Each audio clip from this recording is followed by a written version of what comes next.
Sebenarnya menjadi PNS itu adalah bukan keinginan saya. Ini saya harus cerita Iya ya, iya. waktu saya jadi PNS itu Iya.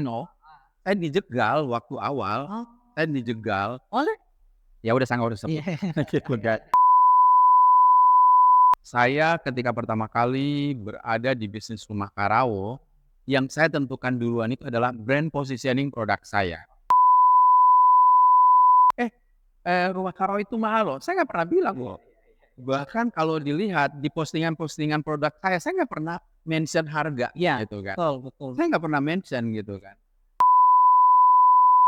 Sampaikan bahwa, buku saya ini adalah ketika dibaca itu mampu menginspirasi orang ketika mereka pengen bikin usaha. Bidang politik itu bukan passion saya. Yes, ya. Tuhan itu Iya. bersama dengan prasangka baik umatnya. Iya iya. Itu adalah fungsi saya.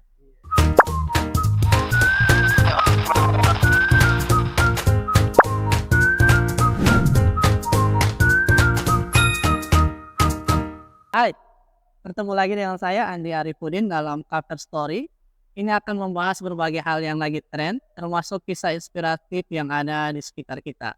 Hari ini kita sudah kedatangan tokoh inspiratif yang juga salah satu owner rumah karaoke, Kak Agus Lahinta. Terima kasih banyak Kak sudah datang di sini. Alhamdulillah, thank you ya, terima kasih ya sudah undang saya di sini. Saya sering lihat, podcast ini, Ya. orang-orang hebat yang diundang ke sini. Apakah saya hebat? Oke. Ya, jadi Kak Agus kan salah satu tokoh inspiratif juga di Gorontalo. Banyak kami pun anak-anak muda mau terlibat dengan aktivitas-aktivitas karena salah satunya melihat konten-konten yang Hmm, Kak Agus berikan. Nah, ada banyak hal yang ingin saya tanyakan sama Kak Agus. ya. Dari pertama dulu, ini kan waktu awal tahun ya, kalau saya lupa awal tahun atau akhir tahun kemarin, Kak Agus itu sempat posting mundur dari aparatur sipil negara. Padahal kan Kak Agus ini kan seorang desain. Oh, Nah, oke, ya. dan kemarin, di status, di postingan Kak Agus menyatakan bahwa mundur. Itu mundur sebagai dosen atau ASN atau seperti apa, Kak, kisahnya itu? Sebenarnya saya resign ya, resign, sebagai, ASN atau apa namanya, PNS ya, Iya iya. seperti itu. Tapi, resign-nya pun itu adalah kalau di sistemnya atau istilahnya itu adalah pensiun dini, Oh, pensiun dini. Jadi memang secara, umur, secara waktu gitu, saya mungkin masih 13 tahun lagi iya. baru bisa pensiun gitu loh. Tapi saya ngerasa bahwa, inilah saatnya bagi saya untuk, pensiun karena, eee, sebenarnya ini ceritanya tuh kalau dirunut ke belakang itu nih, Iya. dan mungkin orang tuh akan kaget gitu ya, Oke. bahwa sebenarnya menjadi PNS itu adalah bukan keinginan saya. Nggak ada di timeline, kehidupan Agus Lahinta itu pekerjaan menjadi PNS, nggak ada. Sehingga, kenapa nggak ada dan kenapa akhirnya saya terjun, Mhm. nah itu ada ceritanya juga. Ceritanya pada kurang lebih 23 tahun ya saya PNS. Iya. Jadi 23 tahun sebelumnya itu, yang menginginkan saya jadi PNS adalah orang tua saya, orang tua saya gitu. Dan saya pada saat itu, awalnya sempat menolak, Mmm. awalnya sempat menolak. Mhm. Tapi ketika saya ngelihat orang tua itu kita harus dengar, ya Iya kan, dan saya orang yang patuh kepada orang tua. iya. Jadi apapun yang orang tua inginkan, walaupun itu tidak saya inginkan, saya harus I melakukan hal itu, mengikuti hal itu. Jadi kebayang Andi, selama 23 tahun, saya bekerja di pekerjaan yang sebenarnya jiwa saya tidak di situ, gitu kan. Namun, setelah kebetulan orang tua saya sudah meninggal. Orang tua saya udah meninggal, saya merasa ketika orang tua saya meninggal, tanggung jawab saya untuk masih berada di situ kayaknya menurut saya ya, eh, udah selesai, oh, udah selesai. Dan akhirnya saya harus memikirkan apa yang membuat jiwa saya senang. mhm. Jadi saya bisa senang gitu dan akhirnya kebetulan saya punya kegiatan di rumah karaoke, dan saya harus juga total di situ, dan akhirnya saya putuskan saya harus Ya. keluar. Jadi ini ceritanya saya juga waktu Kak Agus ASN itu nanti sudah beberapa kali mungkin ketika saya waktu kuliah ya baru lihat Kak Agus tapi sebelum itu kan Kak Agus pernah jadi presenter, Ya, penyiar, ya, MC, MC, pelatih juga di loudspeaker di ya, beberapa public speaking tempat ya. trainer. Iya. Nah itu memang passionnya Kak Agus atau seperti apa waktu itu? Saya itu tipikal orang yang selalu mengalir. Iya. Iya, selalu mengalir, dan ini juga mungkin untuk teman-teman gitu ya, bahwa kalau pada 20, 30 atau let's say 40 tahun yang lalu gitu, orang bisa di-setting gitu kan. Iya, iya. Kamu pokoknya jadi apa, cita-cita apa, insinyur, dokter, tentara, kayak gitu kan. Tapi kalau untuk zaman sekarang nggak bisa nih. Karena apa?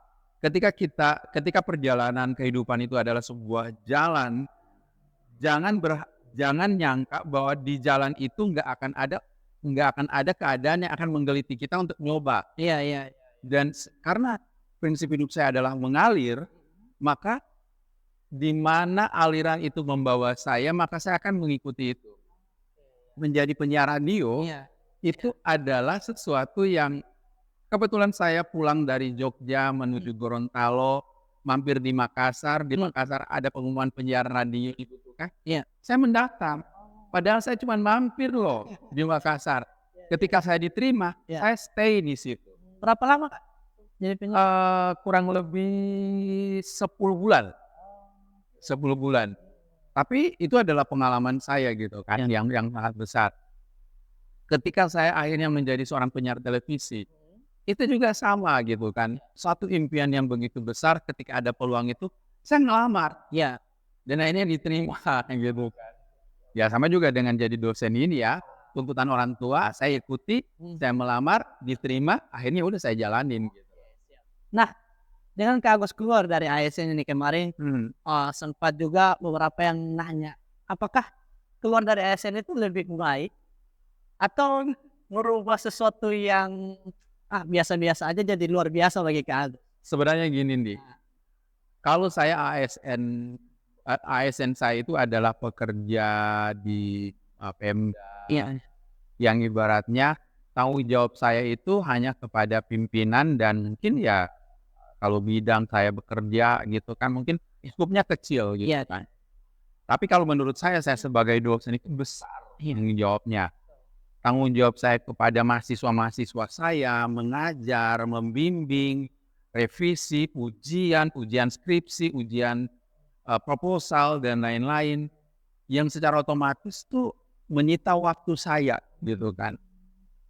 Di satu sisi, waktu saya juga dibutuhkan di bisnis saya. Ya. Waktu saya dibutuhkan di pekerjaan-pekerjaan saya yang lain. Waktu saya dibutuhkan untuk diri saya sendiri. Ketika saya sudah tidak sanggup dengan hal itu, maka saya berpikir di dalam hidup itu kita nggak boleh ngambil semuanya. Itu prinsip saya gitu. Bahkan untuk pekerjaan, kita harus menggunakan skala prioritas. Tapi juga karena namanya ini pekerjaan dan kehidupan, skala prioritas mana yang mampu melengkapi kebutuhan kita, ya udah bismillah ke situ gitu. Jadi ketika saya memutuskan untuk resign dari ASN atau PNS, itu karena saya tidak mau membuat mahasiswa saya itu terzolimi. Dengan saya tidak hadir, Ya. tapi saya terima gaji, dan saya nggak mau makan gaji buta. Mungkin ada orang lain yang bisa, tapi kalau saya nggak bisa. Ini luar biasa sekali, sangat menginspirasi bagi teman-teman melihat bahwa Kak Agus tidak hanya tiba-tiba jadi dosen kemudian membangun usaha lalu besar, tidak ya. Enggak. Dari dulu memang saya baca juga beberapa literasi tentang Kak Agus ya, dari bawah memulai sampai dengan posisi sekarang pun itu punya banyak perjuangan yang harus dilewati. Dan saya tipikal orang yang paling suka ada kesulitan di awal. Ya. Ini saya harus cerita ya. Waktu saya jadi PNS, saya dijegal waktu awal. Oh. Saya dijegal. Oleh? Ya udah saya nggak usah sebut. Iya. Gitu kan. Saya dijegal gitu kan. Tapi saya bersyukur gitu. Karena prinsip hidup saya, ketika saya menemukan kesulitan di awal, maka setelah itu ibaratnya di dalam kehidupan itu kita ada jatah kesulitan, ada jatah kemudahan. Iya. Saya udah ambil jatah kesulitan di awal sehingga selebihnya itu mudah gitu kan. Semuanya di MC juga ada gitu di awal dipandang enteng Iya. dan lain-lain. Tapi lihatlah Agus Laintas Iya. Jadi MC terbang kayaknya. Oh, di Karawang juga seperti itu ya, di awal fighting dan lain-lain, lihatlah seperti sekarang itu. Jadi saya merasa bersyukur bahwa saya itu dikenalkan dengan kesulitan-kesulitan hidup di awal gitu. Iya. Sehingga ketika ada orang melihat, wah hidup Agus Lain itu enak banget ya. Iya. Karena mereka tidak pernah saya ceritakan bagaimana sulitnya saya di awal gitu. Di whole kehidupan saya yang sekarang udah 50 tahun pun di awal-awal itu saya susah gitu. Saya susah banget, tapi saya tidak pernah men-up kesusahan saya, sehingga yang saya sharing yang enak-enak dan akhirnya itu nge-branding Agus Laintas hidupnya enak. Gitu kan. Nah, berbicara tadi tentang Kak Agus sudah mulai membangun usahanya. Orang lihat sekarang ada namanya Rumah Karau. Iya. Karau itu sudah luar biasa sekarang, Kak. Oh wow. Nasional, Alhamdulillah. bahkan internasional. Dan saya salah satu orang yang pernah meliput langsung Kak Agus. Pernah saya buatkan baju juga. Iya. Saya pernah menggunakan beberapa bajunya Kak Agus. Iya. Tapi yang menarik waktu itu saya liput Kak Agus waktu di New York Fashion Show. Nah itu masuk ke New York Fashion Show itu ceritanya seperti apa? Oke. Di dalam kita menjalani suatu profesi apa saja, hal yang harus kita syukuri itu ketika kita mempunyai networking. Iya. Dan saya orang yang bersyukur saya punya networking, punya kemampuan public speaking yang oke, sehingga ketika networking ada, punya kemampuan public speaking, gampang saya mau komunikasikan hal itu. Jadi memang secara kebetulan saya menemukan produser yang membawa desainer-desainer Indonesia untuk ajang fashion show di New York, gitu kan. Urusan networking dapat link dapat aman gitu ya. Tapi lagi-lagi saya harus bersyukur kepada Bank Indonesia gitu, karena dengan Bank Indonesia yang mau mensponsori saya pada saat itu, akhirnya jalan itu terbuka luas gitu ya. Jadi networking oke, sponsor oke, semuanya mudah. Jadi memang itu yang saya syukuri gitu loh. Nah ketika networking saya dapat, sponsor saya dapat, akhirnya ya udah tinggal saatnya saya pergi gitu. Dan itu adalah perjalanan yang ibaratnya itu adalah hasil dari, kalau boleh saya katakan gitu ya, itu adalah hasil dari impian masyarakat Gorontalo gitu kan. Dan setelah New York tahun 2017, disitulah saya melihat bagaimana Karau mendapat apresiasi yang sangat besar dari saat itu sampai dengan sekarang. Ya, betul. Karena Karau ini kan ciri khas Gorontalo ya. Harusnya memang ketika awal-awal belum muncul Rumah Karau, ya Karau itu harganya masih boleh lah dijangkau oleh semua kalangan. Tapi sekarang Karau dengan branding yang luar biasa ini, bahkan sudah banyak desain-desain hebat Gorontalo juga mulai menjual Karau itu dengan rate yang tidak murah. Nah, kenapa mau mengambil spek yang di atas nilainya dibandingkan mengikuti dengan dulu-dulu ya mungkin bisa dijangkau oleh semua orang. Kira-kira apa nilai jual yang harus dibanggakan untuk Karau ini? Ada yang menarik, ini udah kayak kuliah aja nih ya. Jadi di dalam suatu produk itu ada namanya brand positioning. Ada namanya brand positioning. Saya ketika pertama kali berada di bisnis Rumah Karau, yang saya tentukan duluan itu adalah brand positioning produk saya, gitu kan. Saya tahu gitu bahwa Karau-karau yang ada di pasaran harganya seperti itu. Gitu. Harga seperti itu nggak salah, tapi dia tidak akan mampu untuk bisa survive apabila kita ingin menaikkan level, gitu kan. Karena ketika kita akan naikkan level dalam posisi brandnya yang tinggi, gitu, maka yang harus dituntut pasti dong pembiayaan dan lain-lain. Turun-turunannya itu banyak. Belum lagi kalau misalnya kita berbicara kesejahteraan pengrajin, kesejahteraan orang yang bekerja dengan kita, penjahit dan lain-lain gitu. Itu kan banyak tuh variabel-variabel yang membutuhkan penganggaran. Dengan harga yang minim, kita nggak bakalan bisa dapat hal itu. Kita nggak bisa nge-branding misalnya di pameran-pameran besar. Kita nggak bisa nge-branding di orang-orang besar. Yang secara otomatis itu ada ibaratnya itu kayak kita kasih yang nggak ada uangnya di situ. Tapi ketika harga Karawo ini menjadi sangat tinggi gitu kan, maka ketika kita keluarkan variabel-variabel dari penganggaran itu, maka yang akan terjadi semua ini keluar, misalnya keluar untuk bayar pengrajin yang lebih layak, penjahit yang lebih layak, kemasan yang lebih layak, brand, iklan dan lain-lain. Kita masih untung dong, Iya, gitu kan. Kebayang kalau cuma segini, baru keluar untuk nge-branding habis semua, gitu kan. Akhirnya bagaimana sih orang yang berada di balik itu mau memikirkan untuk perluasan pasar dan lain-lain? It will be nothing, gitu Ya. kan. Tapi apa yang saya lakukan pada saat itu? Saya bilang, oh ini harus dijual mahal. Ya. Apa?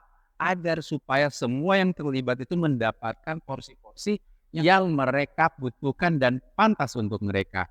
Nah, kemarin kan awal-awal ketika harga Karawo itu di atas rata-rata pasar waktu itu, kan banyak yang mencela. Wah, Oke. rumah Karawo. Saya pernah mendapatkan Iya, hal iya, itu. Wah, ya taruhlah saya bilang rumah Karawo karena brandingnya rumah Karawo waktu itu. Iya. Rumah Karawo merusak harga, akhirnya orang tidak mau lagi beli Karawo. Tapi sekarang saya melihat menteri, deputi-deputi, Iya. kemudian kelas gubernur, wali kota di luar sana untuk presiden itu luar biasa. Ya. Kelihatan bahwa ini loh identitas Gorontalo. Kalau misalnya dijual di tempat lainnya, memang dulu itu sangat jarang pejabat-pejabat menggunakan Karawo di event-event nasional bahkan internasional. Ya. Sekarang kamu lihat itu bagaimana? Saya orang yang sangat bangga. Ya, saya orang yang sangat bangga dan saya merasa bahwa apa yang saya lakukan selama ini berhasil, gitu. Hasilnya jelas gitu loh. Nah, menghadapi yang tadi yang Andi sampaikan gitu ya, orang ngomong seperti ini, saya orang yang tidak terlalu memusingkan hal itu. Kenapa? Karena kecuali misalnya gini ya, saya jual mahal, tapi misalnya tempat saya di emperan, saya jual mahal, toko saya tuh nggak kelihatan, gitu kan. Saya jual mahal, pengrajin saya kesusahan. Saya jual mahal, penjahit saya gajinya ketunda-tunda. Atau kualitasnya tidak bagus lah. Atau kualitasnya tidak Jadi bagus. menggunakan saya lihat kualitas. Atau kemasannya juga tidak bagus. Tapi kan lihatlah kondisi rumah Karawo. Saya bikin sebagus mungkin agar supaya saya tuh membuat rumah Karawo sebagus itu adalah bagian dari branding juga. Dalam arti gini, saya kan nggak pernah bilang, selama ini saya nggak pernah bilang, rumah Karawo itu mahal loh. Saya nggak pernah bilang loh. Bahkan kalau dilihat di postingan-postingan produk saya nggak pernah mention harga, gitu kan. Betul. Saya nggak pernah mention gitu kan. Saya hanya mencoba untuk menyampaikan bahwa ini loh bangunan rumah Karawonya, ya kan. Ya saya nggak tahu kalau di tempat lain yang jualan Karawo yang seperti rumah Karawo ada apa enggak, saya nggak tahu gitu. Tapi ketika orang datang, orang langsung tahu pasti di dalam ini mahal, gitu kan.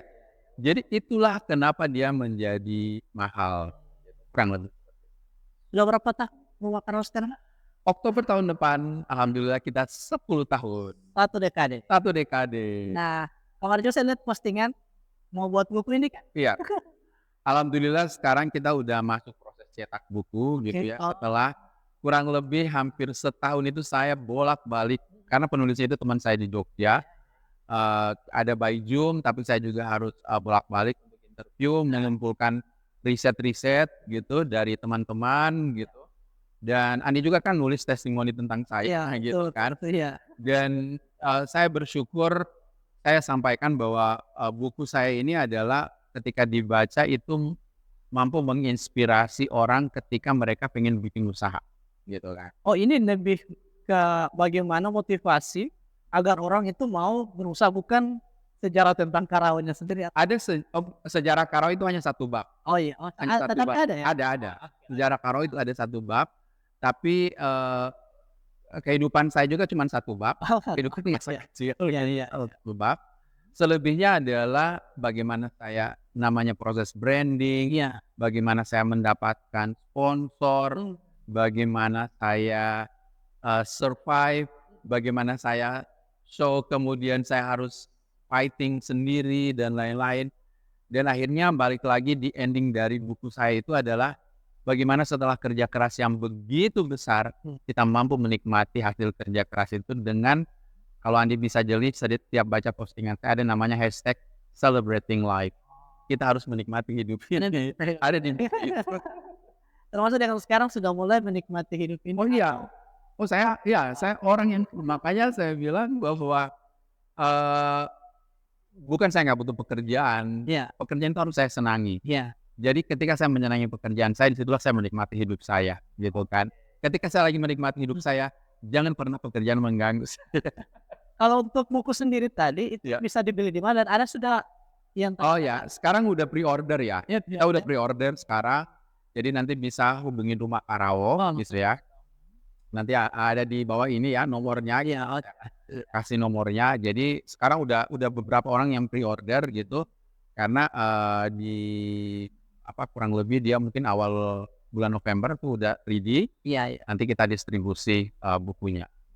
Kak masih sibuk dengan MC?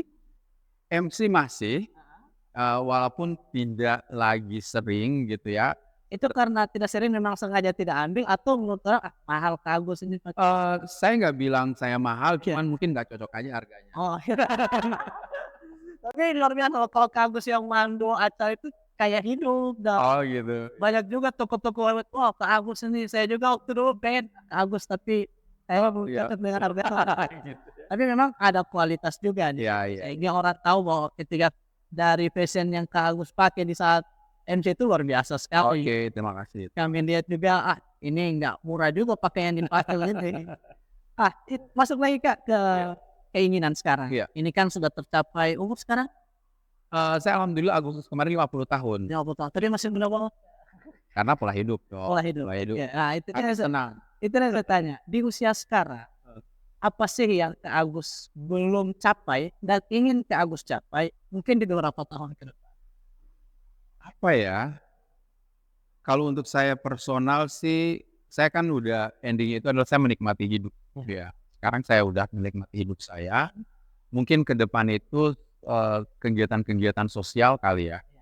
Saya pengen Rumah Karo itu kan saya awali sekarang bagaimana saya bisa memberikan kehidupan yang layak bagi orang-orang yang berada di Rumah Karo, like pengrajin saya, pekerja-pekerja dengan saya gitu. Karena saya merasa saya sebagai pimpinan itu akan dimintai pertanggungjawaban gitu dan mereka ada tanggung jawab saya gitu. Makanya saya tuh merasa tanggung jawab di Rumah Karo itu berat karena saya bersama dengan orang-orang yang ibaratnya mereka harus saya pastikan juga bagus gitu loh. Nah, kedepannya itu saya juga pengen ya mungkin di sosialnya itu Rumah Karo bisa berbuat lebih dalam arti adalah kepedulian terhadap anak-anak pengrajin, mungkin beasiswa, gitu. Itu memang itu salah satu dari timeline dari Rumah Karo. Gitu kan. Jadi nanti ke depan akan ada kegiatan sosial yang lebih besar lagi ya. Iya, walaupun memang saya nggak bilang saya punya kegiatan sosial, saya ada kegiatan sosial walaupun memang jarang banget saya publish gitu kan. Tapi bagi saya Rumah Karo itu dapat memberikan dampak yang bagus bagi orang-orang yang ada di lingkungan Rumah Karo atau di Gorontalo itu sendiri gitu kan. Tapi konkretnya itu tadi saya pengen ada namanya mungkin beasiswa RK kali ya.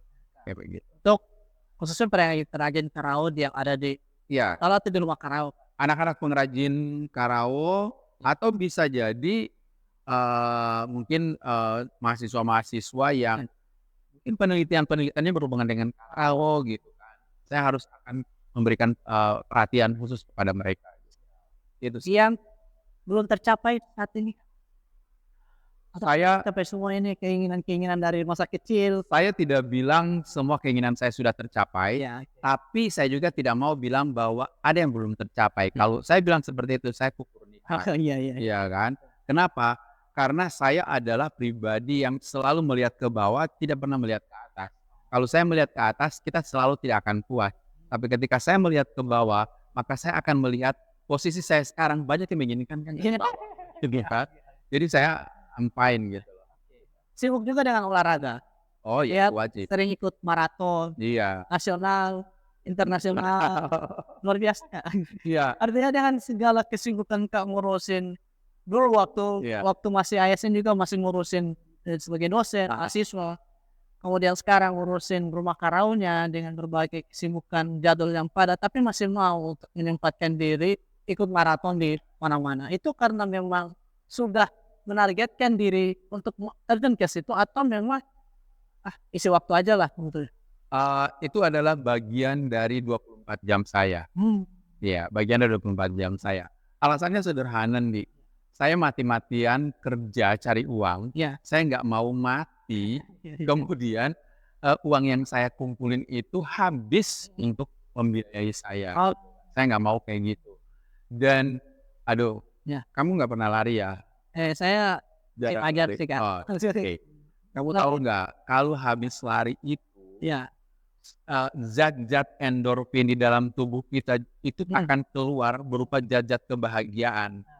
Dan kamu tahu nggak, itu rasa bahagia setelah lari itu mengalahkan rasa capek, Iya. kan? Makanya saya gila banget kalau lari gitu. Karena setelah lari itu saya senang banget gitu Iya. kan. Di samping ya akhirnya saya bisa makan apa saja karena badan saya begini saja karena saya lari gitu. Tapi sekarang pola makanan juga diatur oleh Kak Abu. Karena saya sudah sering olahraga, itu terbentuk dengan sendirinya. Oh. Jadi udah bukan saya yang jaga. Iya, iya. Jadi badan saya tuh udah nolak misalnya makanan yang aneh-aneh itu udah nolak. Banyak garam, banyak minyak. Iya, karena saya juga udah nggak nyari kayak gitu. Tapi memang kemarin tidak ada tidak sempat kena sakit atau apa kemudian saya harus pola hidup sehat ini atau memang Mungkin bukan sakit kali ya, berat badan saya itu nambah. nambah. Ya. Dan itu kan, kan saya performer Iya. ya, sering tampil, Iya. jadi saya harus menjaga penampilan saya. Kebetulan olahraga itu adalah dengan lari itu adalah olahraga yang saya rasakan manfaatnya dan stamina di usia saya seperti sekarang. Andi kan tadi bilang, saya nggak bisa bilang, "Oh, saya awet muda," enggak gitu. Tapi orang lain yang melihat, Iya, betul. dan itu adalah berkat olahraga sih. Iya, karena saya juga kaget, Kak Agus, saya bahkan di jalan saya tidak terlalu kentara banget sama Kak Agus. Kenapa tampilan sudah berubah sekali? Biasa kan dulu komedianya agak ada kenang besar ya, jadi kelihatan itu Kak Agus. Tapi sekarang lihat kayak anak muda Tapi bukan sakit ya. Ya bukan sakit ya. Tapi kan kayak anak muda begitu. Saya bilang, saya kira bukan Kak Agus. Agus berupa yang karena memang Kak Agus bilang tadi olahraga dijaga, maka dijaga, akhirnya bisa kondisinya fit seperti ini, lebih awet muda 10 tahun kayak kemarin. Alhamdulillah. Itu ya. Iya. Nah, ini juga ada pertanyaan dari masyarakat. Ya. Saya gua baca-baca ini kan sudah musim pilkada. Oh iya. Ya. 5 tahun ke depan tidak ada keinginan Kak Agus mau masuk politik, menginspirasi orang untuk bagaimana bisa membangun sebuah usaha kemudian terjun ke politik. Kira-kira bagaimana?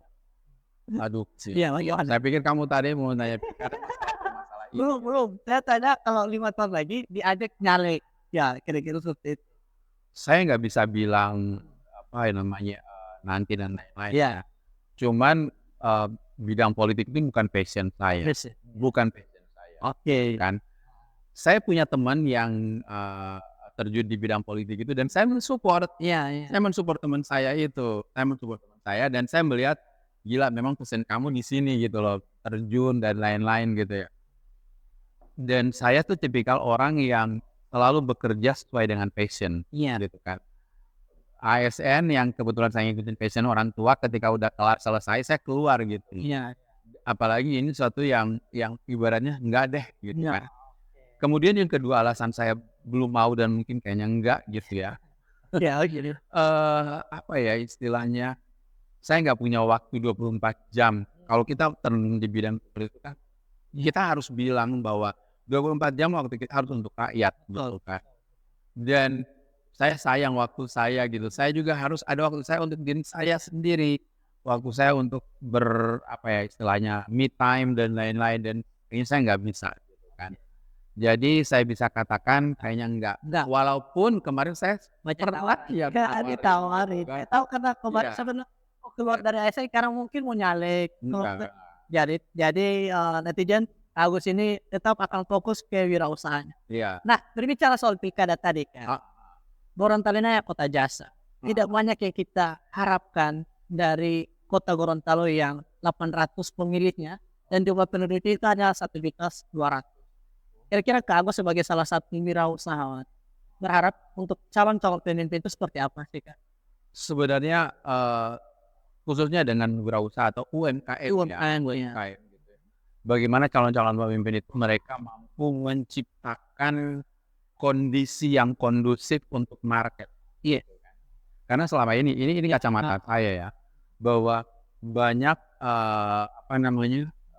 kayak pelatihan-pelatihan Iya. teman-teman UMKM atau bantuan dan lain-lain untuk teman-teman UMKM itu udah bagus. Iya. Bagus banget, dilatih dan lain-lain. Tapi setelah dilatih, marketnya nggak ada. Sehingga ya kasihan dong mereka jualan kemana, Iya. gitu kan. Tapi ketika market ini ada, iklim atau suasananya kondusif dan lain-lain, secara otomatis mereka udah dilatih berkembang dan ketika mereka akan menjual, ada tuh marketnya. Jadi mungkin sih masukan saya untuk calon-calon pemimpin daerah nanti gitu. Bagaimana bikin market, ya kalau misalnya market yang selama ini di Gorontalo itu kan identik dengan pembeli-pembeli kita kan PNS ya. Iya. Bagaimana dari level PNS itu sendiri atau dari dinas-dinas lain itu, mereka itu ya udah langsung kayak ibaratnya mereka butuh apa gitu, misalnya kayak makanan atau apapun itu udah benar-benar dari UMKM langsung direct ke mereka gitu. Sehingga si UMKM itu merasa bahwa ketika mereka fighting udah jelas nih jualannya di mana gitu kan. Dan secara dengan tidak langsung ketika kondisi ini terbentuk, maka yang akan terjadi itu adalah kondisi pasar secara general. Itu sih. Nah, kalau pengalaman Kak Agus berbicara soal market tadi, kira-kira potensi kita di luar di skala nasional itu bisa tidak bersaing dengan UMKM lainnya yang ada di luar daerah ini untuk masuk ke nasional? Dan tipsnya cara masuk ke situ bagaimana? Karena kan orang cuma tahu buat produknya, kemudian jualannya tidak tahu mau didistribusi kemana. Sementara mereka juga mau punya jaringan untuk melakukan distribusi. Sebenarnya sih ini tuh saya juga nggak begitu kayak, saya kan orang yang awal tuh nggak begitu tergantung kepada pemerintah atau apa gitu. Karena saya merasa bahwa pemerintah itu berapa orang atau berapa instansi, sedangkan UMKM itu banyak gitu kan. Jadi ini juga UMKM juga harus benar-benar cerdas, jeli dan lain-lain. Bagaimana melihat peluang tersebut? UMKM itu juga harus banyak belajar, harus banyak melihat potensi-potensi yang ada, mengenali potensi diri, melihat peluang yang ada, kemudian ini dikolaborasikan. Gitu kan. Saya memang agak-agak susah untuk ibaratnya kayak, oh harus seperti ini. Kenapa? Karena emang saya tunggu tidak dengan seperti itu. Saya tunggu dengan kondisi saya pengen apa, saya pengen maju, saya pengen berkembang.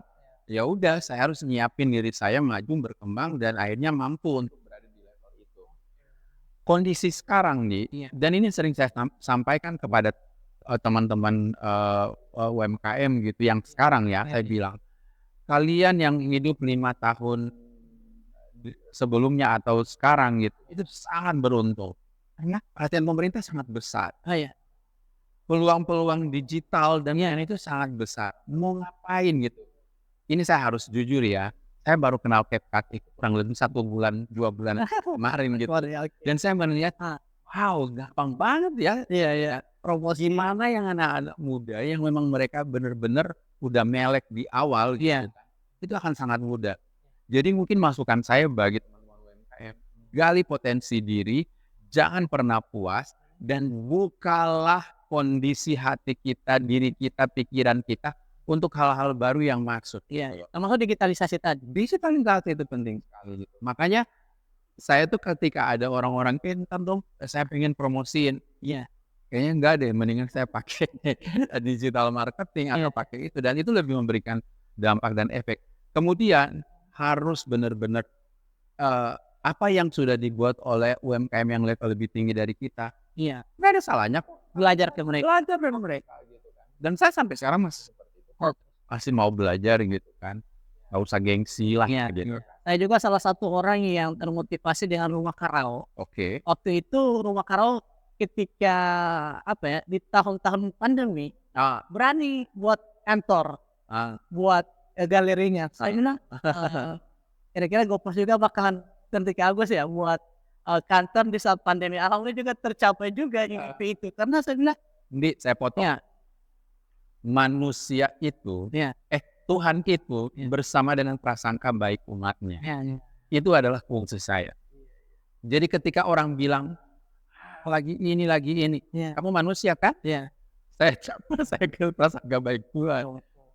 Tapi pada saat itu kan Karawa belum terlalu apa penjualan rumah Karawa sudah sangat besar, atau memang Kak Agus pengen membranding diri bahwa saya punya tabungan nih, saya harus membranding diri bangun galerinya Korean, atau Saya gimana? nggak ada tabungan.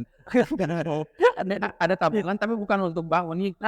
Jadi cerita saya bangun rumah Karawa di saat pandemik Iya, iya. itu kan tahun 2020 ya Pak. Betul, ya. Saya itu merencanakan pembangunan itu starting dari Januari 2020, Oke. dana saya sisihkan per bulan. Ya. Jadi bulan Januari itu saya mampu menyisihkan kurang lebih, ini untuk pembangunan ya, Ya, ya. itu 100 juta. Ya. Iya kan, untuk pembangunan. Jadi setelah saya potong semua operasional itu ada untuk pembangunan 1 juta. Bulan Februari itu saya mampu menyisihkan 75 juta. Iya kan. Waktu itu anggaran itu kata teman saya, kamu siapin deh 500 juta. Oke, sudah final. Tapi saya lihat bangunan tidak sampai lebih dari itu. Nah, jadi ketika Januari dapat 100 juta, Ya. Februari. Februari 75 juta, Maret dapat corona. Iya, dapat corona ya, betul. Dapat corona. Uang itu saya biarkan. Saya biarkan. Nah, disitulah yang saya katakan bahwa Tuhan itu bersama prasangka baik umatnya.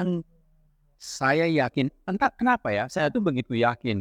Ketika saya niatkan di akhir 1999 bahwa Tuhan, Januari 2020 saya mulai nabung dong. Iya. Berikan saya waktu. Oke. Dan Tuhan menjaga komitmen saya itu.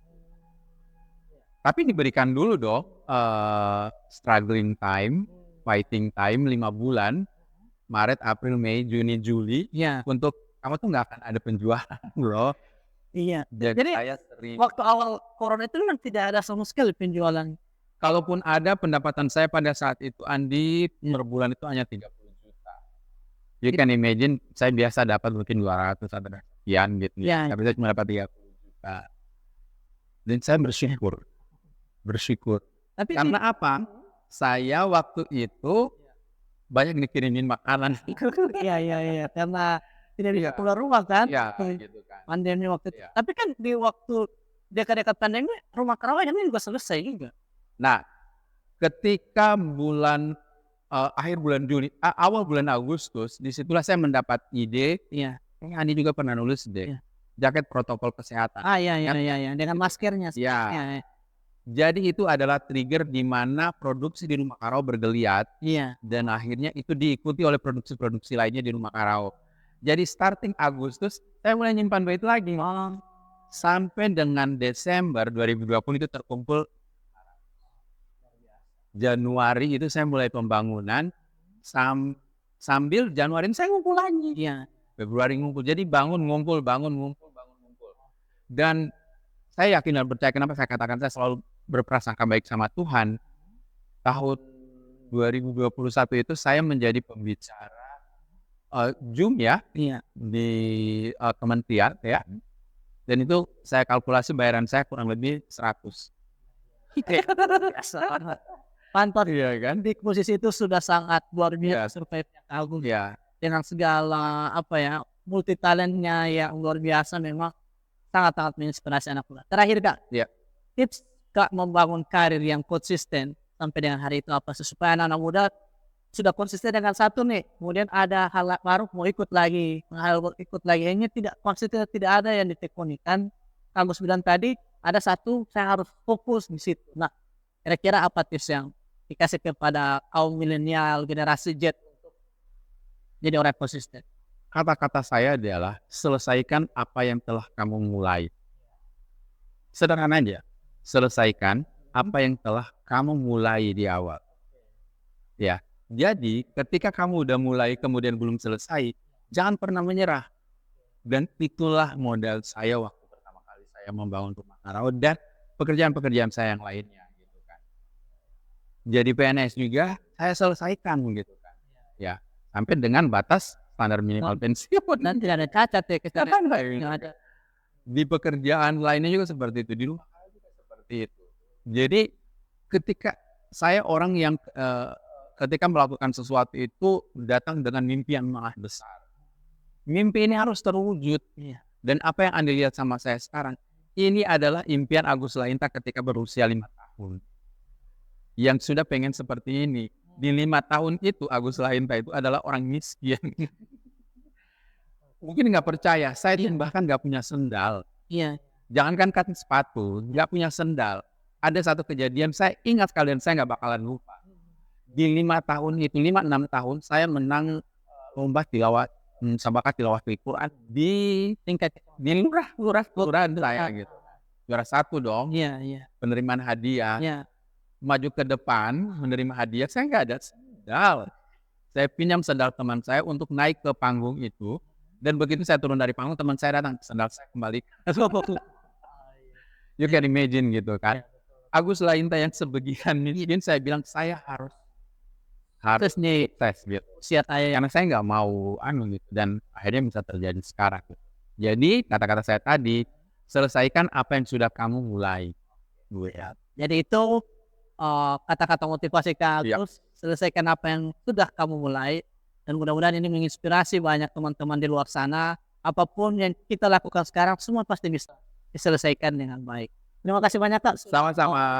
terkunjung di Rumah Kreatif Gopos. Mudah-mudahan Sama-sama sukses. karya-karyanya ditunggu lagi, dan medali-medalinya Amin. untuk Iya. maraton-maraton Iya. selanjutnya Bulan depan saya ke Chicago Marathon. ke Chicago lagi. Terima kasih banyak.